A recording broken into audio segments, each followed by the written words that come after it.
22 जुलाई 2024। मीठे बच्चे, देही अभिमानी बनो तो शीतल हो जाएंगे, विकारों की बास निकल जाएगी, अंतर्मुखी हो जाएंगे, फूल बन जाएंगे। प्रश्न है, बाप दादा सभी बच्चों को कौन से 2 वरदान देते हैं और उन्हें स्वरूप में लाने की विधि क्या है? उत्तर है, बाबा सभी बच्चों को शांति और सुख का वरदान देते हैं। बाबा कहते हैं, बच्चे तुम शांति में रहने का अभ्यास करो। कोई उल्टा सुल्टा बोलते हैं तो तुम जवाब ना दो, तुम्हें शांत रहना है। फालतू झरमुई झगमुई की बातें नहीं करनी, किसी को भी दुख नहीं देना है। मुख में शांति का मुलहरा डाल दो तो यह दोनों वरदान स्वरूप में आ जाएंगे। कौन से दोनों वरदान? ओम शांति। मीठे मीठे बच्चे कभी सम्मुख हैं, कभी दूर चले जाते हैं। सम्मुख फिर वही रहते हैं जो सम्मुख जो याद करते हैं, क्योंकि याद की यात्रा में ही सब कुछ समाया हुआ है। गाया जाता है ना, नजर से निहाल। आत्मा की नजर जाती है परम पिता में और कुछ भी उनको अच्छा नहीं लगता। किसकी बात है? जो आत्मा बनते हैं, उनकी कहाँ नजर जाती है? और कुछ भी उनको अच्छा नहीं लगता। उनको याद करने से विकर्म विनाश होते हैं। तो अपने पर हमसे ज्यादा तो माया की परख शक्ति अच्छी है। हम याद नहीं कर रहे लेकिन समझ हो जाती है। हम नहीं समझ पाते कि हम याद नहीं करेंगे तो क्या होगा। माया समझ जाती है। क्या समझ जाती है? कि इनका बुद्धि योग अभी टूटा हुआ है तो अपनी तरफ खींच लो। कुछ न कुछ उल्टा कर्म करा देती है। ऐसे बाप की निंदा कराते हैं। भक्ति मार्ग में गाते हैं, बाबा मेरे तो एक आप दूसरा न कोई। तब बाप कहते हैं, बच्चे मंजिल बहुत ऊंची है ना। जब तक भक्ति मार्ग के संस्कार थे तो गाते रहे। क्या क्या गया?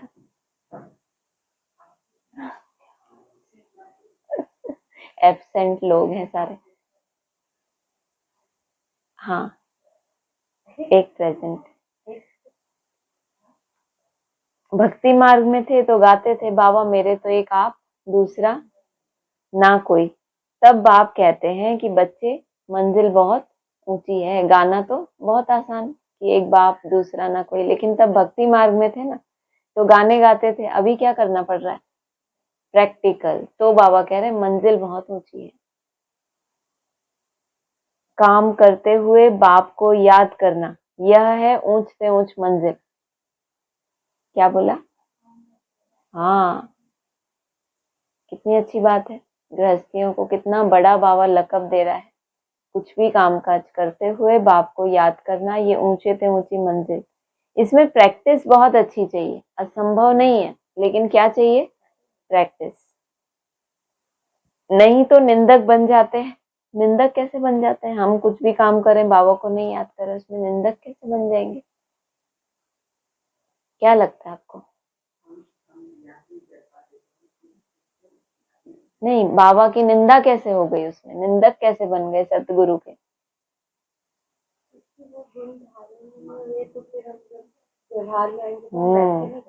जब आप कर्म कर रहे हो तब आप बहुतों के कनेक्शन में भी आते हो।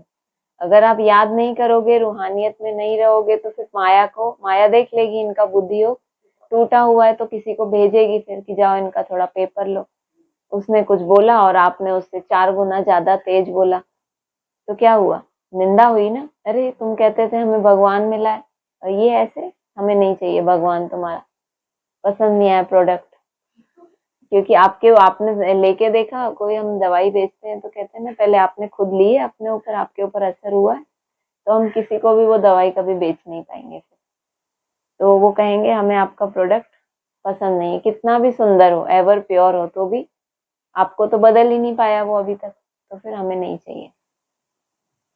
नहीं तो निंदक बन जाते हैं, उल्टा काम करने वाले। देखो बाबा ने कहा, समझो कोई में क्रोध आया, आपस में लड़ते झगड़ते हैं तो भी निंदा कराई ना। अगर अपने अपने चार्ट में व्यस्त होते, निसंकल्प होने में व्यस्त होते, कर्म करते, बुद्धि में वो याद होता, तो फिर इच्छा ही नहीं होती किसी से। झगड़ा तो बहुत ही दूर की बात है, आपसे मुंह से बोलने की भी इच्छा नहीं होगी। इसमें बड़ी खबरदारी रखनी है। अपने गृहस्थ व्यवहार में रहते हुए बुद्धि बाप से लगानी। एक बाबा का भी गृहस्थ व्यवहार है, लेकिन आप कहाँ रहो अभी? अपने गृहस्थ में, जिसके साथ आपका अपनापन है। हाँ, जिनका बाबा के गृहस्थ से अपनापन है, तो फिर आगे चल के कहाँ ट्रांसफर होंगे?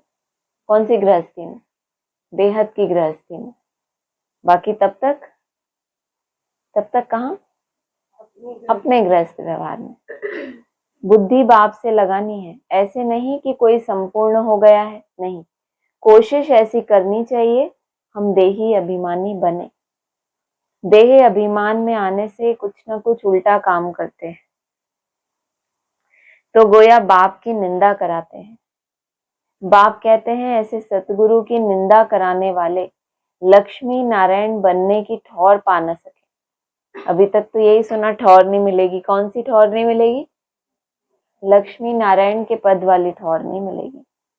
इसलिए पूरा पुरुषार्थ करते रहो, इससे तुम बहुत ही शीतल बन जाएंगे। 5 विकारों की बातें सब निकल जाएंगी। बाप से बहुत ताकत मिल जाएगी। कामकाज भी करना है। बाप ऐसे नहीं कहते कि कर्म ना करो, वहां तो तुम्हारे कर्म अकर्म हो जाएंगे। कलयुग में जो कर्म होते हैं वह विकर्म हो जाते हैं। अभी संगम युग पर तुमको सीखना होता है, वहां सीखने की बात नहीं, यहाँ की शिक्षा ही वहां साथ चलेगी। बाप बच्चों को समझाते हैं, बाहर मुक्ता अच्छी नहीं है, अंतर्मुखी भव। वह भी समय आएगा जबकि तुम बच्चे अंतर्मुख हो जाएंगे। एक ऐसा समय आ जाएगा जब तुम क्या हो जाएंगे? अभी वो समय आ गया कि आना है? आ गया, वेरी गुड। अंतर्मुख होने के अलावा बार बार क्या इच्छा होती है? थोड़ा सा टाइम मिले तो सब संकल्पों से ही डिटैच हो जाओ। कहाँ तो हम बाहर मुक्ता क्या समझते थे? बाहर से बोलना, बाहर वालों के साथ व्यवहार में आना, बोल बोल में, फिर उससे अंदर चलो बोलना बंद हो गया, लेकिन मन में तो बोल ही रहे हैं। तो व्यर्थ संकल्पों से भी मन का जिसने मौन कर लिया उसको क्या कहेंगे? अंतर्मुखी और सदा सुखी। सिवाय बाप के और कुछ याद नहीं आएगा। तुम आए भी ऐसे ही थे, कोई की याद नहीं थी। परमधाम की स्टेज में जब गए और जब वहां से पार्ट बजाने आए तो कैसे इतना नाम वाला हुआ, आज तक तुम्हारी मूर्तियां पूजी जा रही हैं। तो किस स्थिति में आए होगे परमधाम से? किस निराकारी स्थिति में, जो भक्तों ने देखा और उन्होंने बोला ये तो भगवान स्वयं है। कितनी ऊंची स्थिति थी, क्योंकि बाप को टच करके आए ना। वो बाप कैसा है? शांति का सागर। तुम आए भी ऐसे ही थे, कोई की याद नहीं थी। गर्भ से जब बाहर निकले तब पता पड़ा कि यह हमारे माँ बाप हैं, यह फलाना है। तो फिर अब जाना भी ऐसे है, हम एक बाप के हैं और कोई उनके सिवाय बुद्धि में याद ना आए। भले टाइम पड़ा है, परंतु पुरुषार्थ तो पूरी रीति करना है। जो टाइम कॉन्शियस होके अलबेले हो जाते हैं उनके लिए बोला कि भले बहुत टाइम पड़ा है, अभी तुम्हें समझ मिल गई, फिर भी अभी से ही पुरुषार्थ भी पूरी रीति से। ये नहीं सोचना कि अभी आगे चल के ऐसी कोई स्टेज आएगी तब मैं पूरा कर पाऊंगा, मेरा ये हो जाएगा तब मैं। जहां पर भी हो उसमें अपनी पूरी ताकत, तब आप जब फ्री होगे तब भी पूरी ताकत लगा पाओगे। नहीं तो वो जो संस्कार है थोड़ा अपने आप को ढीला करने का, वो फिर वहां भी जाएगा। जब पूरा टाइम सारा दिन भी फ्री रहोगे तब भी सोचोगे कितना करूं, इतना तो हो गया, बस अब थोड़ा। तो पूरी रीति माना पूरी ताकत लगाने की आदत रहे। शरीर पर तो कोई भरोसा नहीं है, भले संगम युग का टाइम कितना भी पड़ा है, आपको भरोसा है ये शरीर कब तक छूट जाए? अब तो कोई गारंटी भी नहीं ले रहा। भले बताया जाता है इसी शरीर से, लेकिन एनएस में भी कोई गारंटी लेता है? शरीर पर भी कोई भरोसा नहीं है। अभी क्या बोला, अभी तो सार ये है, रिसेंट क्लास में आया था ना, कि जब तक तुम्हारा शरीर है, जितना तुमने पुरुषार्थ कर लिया बस वही तुम्हारी प्राप्ति है, आगे का कुछ भी कुछ नहीं कह सकते। कोशिश करते रहना चाहिए, घर में भी बहुत शांति हो, क्लेश नहीं, नहीं तो सब कहेंगे इनमें कितनी अशांति है। घर में रहते हुए क्या सेवा करनी है सबसे बड़ी, कि आपके घर में शांति महसूस हो। जब आप हो वहां पर तो आपके वायुमंडल से दूसरों को भी क्या महसूस हो, शांति। तुम बच्चों को तो रहना है बिल्कुल शांत, तुम बच्चों को सिर्फ शांत नहीं रहना, कैसा रहना है, बिल्कुल शांत। तुम शांति का वर्षा ले रहे हो ना, तो पता भी तो चलना चाहिए कि बाप से हमें सुख और शांति मिल रही है। कहाँ है इतना लड़ाई झगड़ा क्लेश, कोई कहेगा शांति का वर्षा। अभी तुम रहते हो कांटों के बीच में, फूलों के बीच में नहीं हो, कांटों के बीच रहकर फूल बनना है, बड़ा चैलेंज। कांटों का कांटा नहीं बनना। जितना तुम बाप को याद करेंगे उतना शांत रहेंगे। कोई उल्टा सुल्टा बोले और तुम शांति में रहो। आत्मा है ही शांत, आत्मा का स्वधर्म है शांत, तुम जानते हो। अभी हमको उस घर में जाना है। बाप भी है शांति का सागर, कहते हैं तुमको भी शांति का सागर बनना है। कम लक्ष्य नहीं देते, जैसे बाप क्या है, सागर, उसकी शांति कभी समाप्ति नहीं होती। फालतू झरमुई जगमुई बहुत नुकसान करती है।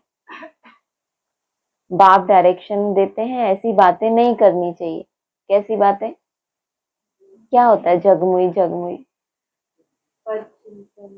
हाँ, जिन बाबा ने कल भी कहा था ना, जिन बातों से तुम्हारा कोई कनेक्शन नहीं है उनसे, उनकी तरफ देखना ही नहीं, वो साइड सीन है। उस बात के बारे में चिंतन करने से आपके पुरुषार्थ में अगर कोई उन्नति नहीं हो रही तो फिर वो क्या हो गई, साइड सीन।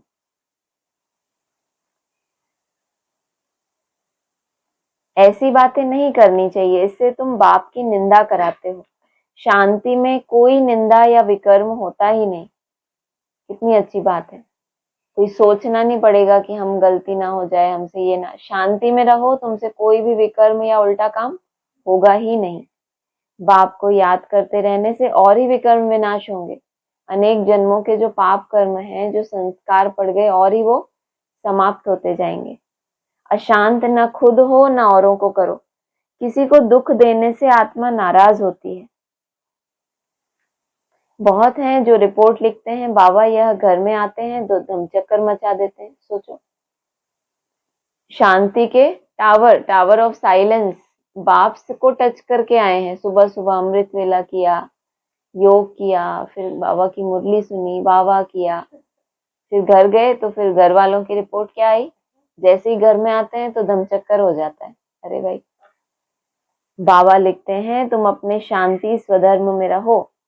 हातिम ताई की भी कहानी है ना, उनको कहा तुम मुख में मुलहरा डाल दो तो आवाज निकलेगा ही नहीं, बोल ही नहीं सकेंगे। तुम बच्चों को शांति में रहना है। मनुष्य शांति के लिए बहुत धक्के खाते हैं। ये स्थान पे जाएं, ये वहां पे जाएं तो शांति मिले। तुम बच्चे जानते हो हमारा मीठा बाबा शांति का सागर है। शांति कराते कराते विश्व में शांति स्थापन करते हैं। अपने भविष्य मर्तबे को भी याद करो। वहां होता ही है एक धर्म, दूसरा कोई धर्म होता नहीं। उनको ही विश्व में शांति कहा जाता है। फिर जब दूसरे दूसरे धर्म आते हैं तो हंगामे होते हैं। अभी कितनी शांति रहती है। समझते हो हमारा घर वही है, हमारा स्वधर्म है शांत। ऐसे तो नहीं कहेंगे कि शरीर का स्वधर्म शांत है। शरीर विनाशी चीज है, आत्मा अविनाशी चीज है। जितना समय आत्माएं वहां रहती हैं तो कितना शांत रहती हैं। यहाँ तो सारी दुनिया में अशांति है, इसीलिए शांति मांगते रहते हैं। परंतु कोई चाहे कि सदा शांत में रहे, यह तो हो ना सके। भले 63 जन्म वहां रहते हैं, फिर भी आना जरूर पड़ेगा। अपना पार्ट दुख सुख का बजाकर फिर चले जाएंगे। ड्रामा को अच्छी रीति ध्यान में रखना होता है। तुम बच्चों को भी ध्यान में रहे कि बाबा हमको वरदान देते हैं सुख और शांति का। ब्रह्मा की आत्मा भी सब सुनती है। सबसे नजदीक तो इनके कान सुनते हैं। इनका मुख कान के नजदीक है, तुम्हारा फिर इतना दूर है। यह झट सुन लेते हैं, सब बातें समझ सकते हैं। बाप कहते हैं, मीठे मीठे बच्चों। मीठे मीठे तो सबको कहते हैं, क्योंकि बच्चे तो सब हैं। जो भी जीवात्माएं हैं वह सब बाप के बच्चे अविनाशी हैं। शरीर तो विनाशी है, बाप अविनाशी है। बच्चे आत्माएं भी अविनाशी हैं। बाप बच्चों से वार्तालाप करते हैं। इसको कहा जाता है रूहानी नॉलेज। सुप्रीम रूह बैठ रूहों को समझाते हैं। बाप का प्यार तो है ही। जो भी सब रूहें हैं भले तमो प्रधान है, जानते हैं यह सब जब घर में थे तो सतो प्रधान थे। सबको कल्प कल्प हम आकर शांति का रास्ता बताता हूं। वर देने की बात नहीं। ऐसे नहीं कहते कि धनवान भव, आयुष्मान भव, नहीं। सतयुग में तुम ऐसे थे, परंतु आशीर्वाद नहीं देते हैं। कृपा या आशीर्वाद नहीं मांगनी है। बाप बाप भी है, टीचर भी है। यही बात याद रख करनी है। मना हमारा बाप है तो हम बाप के बच्चे हैं, तो उसके वर्षे पे हमारा अधिकार है। और टीचर का संबंध है तो टीचर जो पढ़ाई पढ़ा रहा है, अगर उसको जीवन में धारण किया तो फिर जो कमाई है वो तो फिर होनी है। पढ़ाई सोर्स ऑफ इनकम है ना, तो क्या इनकम करोगे, क्या कमाई होगी उस पढ़ाई से? वही जो भीख मांग रहे हैं भगवान से, मुझे शांति दो, सुख दो, मुझे छुड़ाओ दुखों से। ज्ञान का सागर भी है। बाप ही बैठ अपना और रचना के आदि मध्य अंत का ज्ञान सुनाते हैं, जिससे तुम चक्रवर्ती महाराजा बन जाते हो। यह सारा ऑल राउंड चक्र है ना। बाप समझाते हैं, इस समय सारी दुनिया रावण राज्य में है। रावण सिर्फ लंका में नहीं है, यह है बेहद की लंका। चारों तरफ पानी है। सारी लंका रावण की थी, अब फिर राम की बनती है। लंका तो सोने की थी, वहां सोना बहुत होता है। एक मिसाल भी बताते हैं कि ध्यान में गया, वहां एक सोने की ईंट देखी। जैसे यहाँ मिट्टी की है वहां सोने की होंगी, तो ख्याल किया कि सोना ले जाएं। कैसे कैसे नाटक बनाए हैं। भारत तो नामी ग्रामी है, और खंडों में इतने हीरे जवाहर नहीं होते।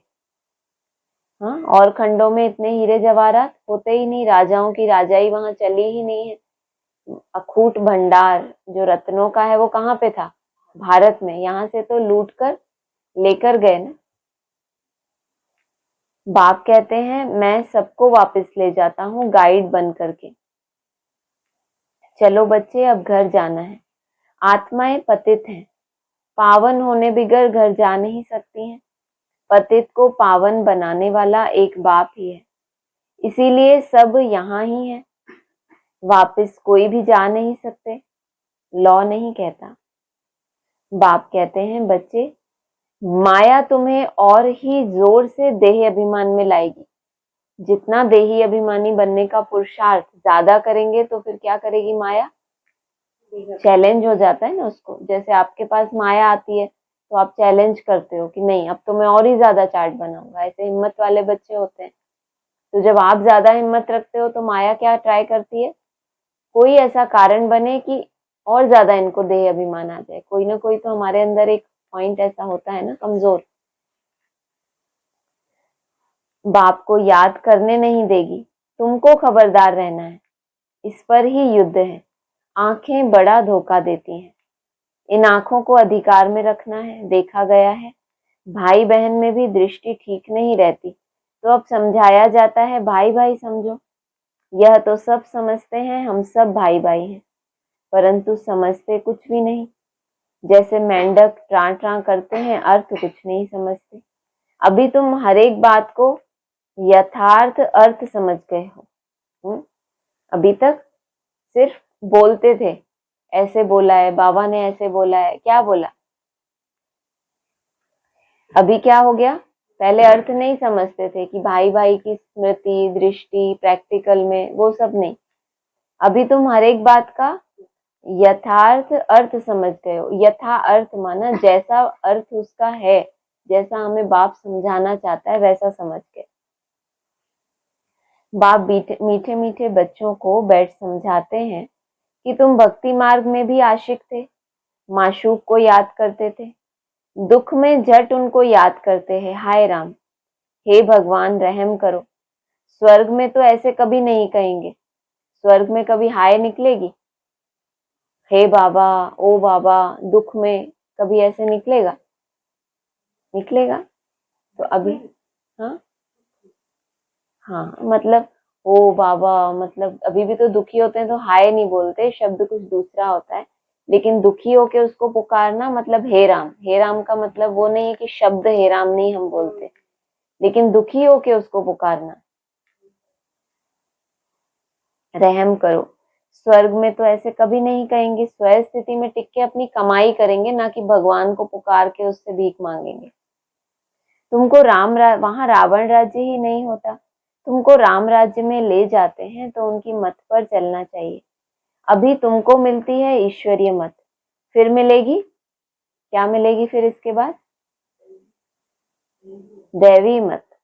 इस कल्याणकारी संगम युग को कोई भी नहीं जानते, क्योंकि सबको बताया हुआ है कलयुग अर्जुन छोटा बच्चा है, लाखों वर्ष पड़े हैं। बाबा कहते यह है भक्ति का घोर अंधियारा, ज्ञान है सोजरा। ड्रामा अनुसार भक्ति की भी नोंद है, यह फिर भी होगी। अब तुम समझते हो भगवान मिल गया तो भटकने की दरकार नहीं रहती, लेकिन भक्ति की भी ड्रामा में नोंद है। तुम कहते हो हम जाते हैं बाबा के पास अथवा बाप दादा के पास। इन बातों को मनुष्य तो समझ ना सके। तुम्हारे में भी जिनको पूरा निश्चय नहीं बैठता तो माया एकदम हप कर लेती है। माया के हप करने का कारण क्या बताया? पूरा निश्चय नहीं बैठा है। एकदम गज को ग्राह हप कर लेता है। एक तो होता है माया के साथ आप युद्ध कर रहे हो, वो भी ताकत लगा रही है, आप भी ताकत लगा रहे हो। एक है माया ने पूरा ही हप कर लिया, मतलब अब कोई पुरुषार्थ नहीं, अनिश्चय आ गया।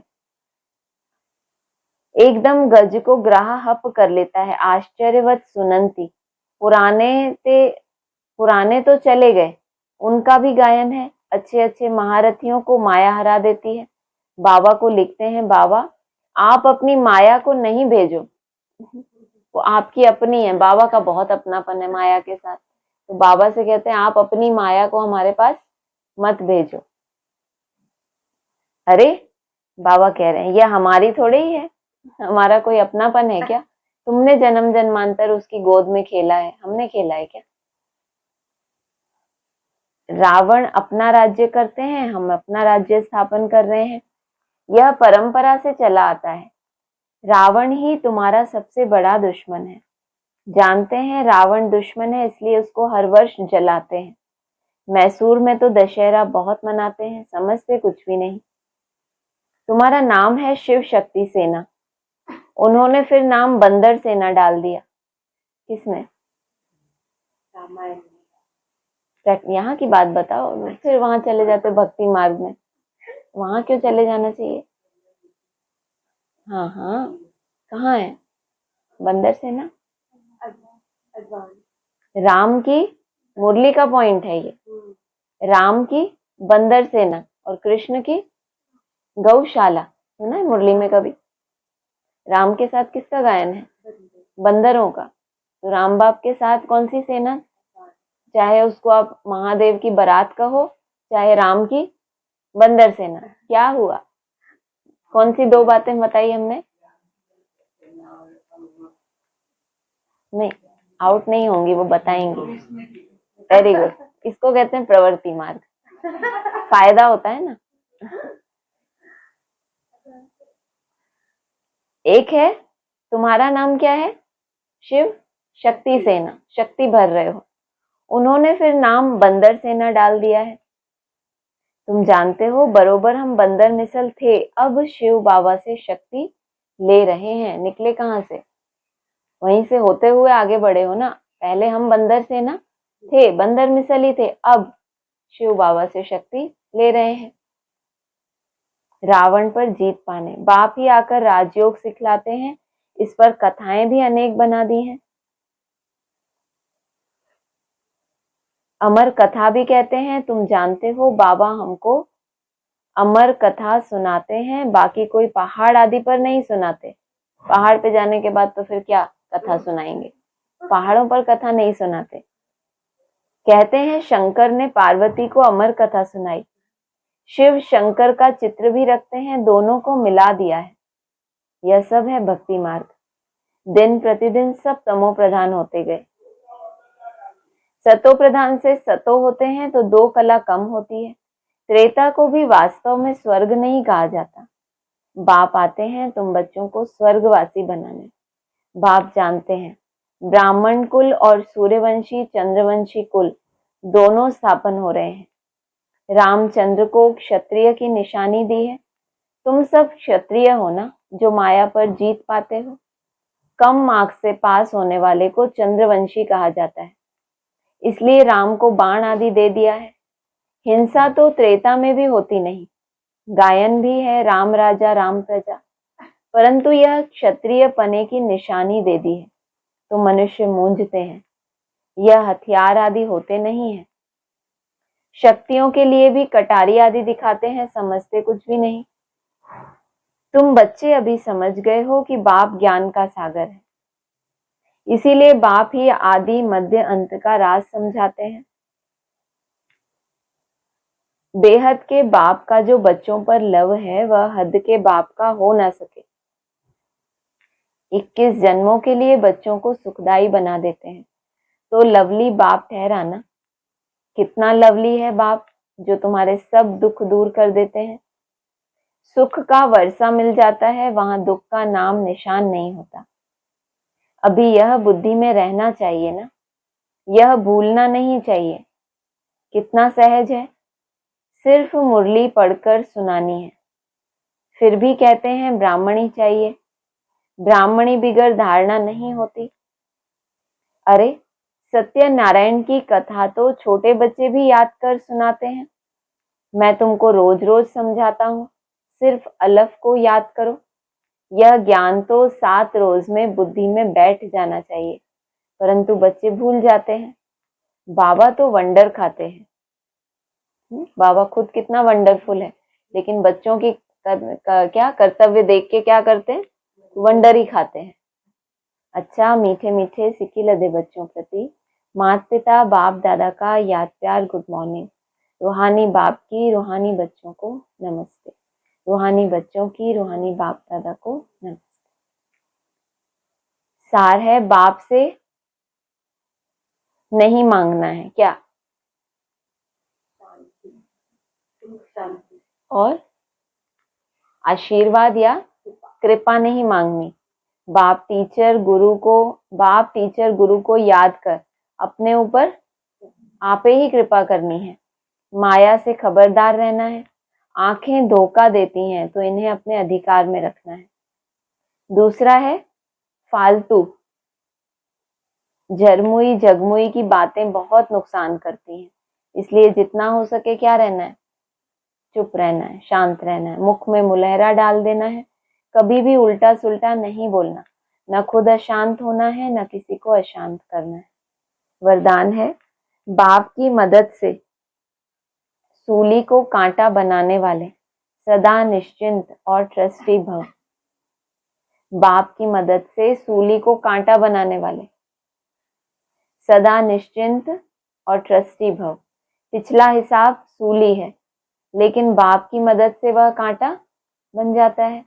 जो आपका पिछला हिसाब किताब है, आपको लगता है कि अभी तो इस जन्म का नहीं है, अभी तो कोई ऐसे भूले नहीं हो रही, चार्ट भी अच्छा है, कर्म भोग भी, खान पान इतना शुद्ध है, आना नहीं चाहिए, लेकिन वो क्या है फिर भी पिछला हिसाब किताब कुछ है तो वो सूली के रूप में आता है, लेकिन बाप की मदद से वो कांटा बनता है। परिस्थितियां आनी जरूर है, क्योंकि सब कुछ यहाँ ही चुकतू करना है। कुछ योग बल से, कुछ परिस्थितियों में मनसा से भोग के। जिस मनसा को आपको भगवान में लगाना चाहिए, अगर आप उतना नहीं लगा रहे तो फिर मनसा को क्या सजा मिलेगी? कोई परिस्थिति आएगी और मनसा से क्या होंगे? टॉर्चर होंगे। तो आपने क्या किया? या तो उस मनसा को क्या करो, मन को सफल करेंगे तो सफलता मिलेगी। अगर सफल नहीं कर रहे, अलबेले हैं, तो फिर कोई परिस्थिति आएगी, फिर भोगेंगे, उससे भी चुकतू होगा आपका। उस समय कुछ तो बाबा बाबा करेंगे ही ना, क्योंकि सब कुछ यहाँ ही चुकतू करना है, लेकिन बाप की मदद उन्हें कांटा बना देती है, बड़ी बात को छोटा बना देती है, क्योंकि बड़ा बाप साथ है। इसी निश्चय के आधार से सदा निश्चिंत रहो और ट्रस्टी बन। मेरे को तेरे में बदली कर हल्के हो जा, तो सब बोझ 1 सेकंड में समाप्त हो जाएंगे। ब्रह्मा सो विष्णु भी 1 सेकंड में, और सब बोझ समाप्त भी 1 सेकंड में। समझ की बात है। स्लोगन है, शुभ भावना के स्टॉक द्वारा नेगेटिव को पॉजिटिव में परिवर्तन करो। शुभ भावना के स्टॉक द्वारा नेगेटिव को पॉजिटिव में परिवर्तन करो। ओम शांति।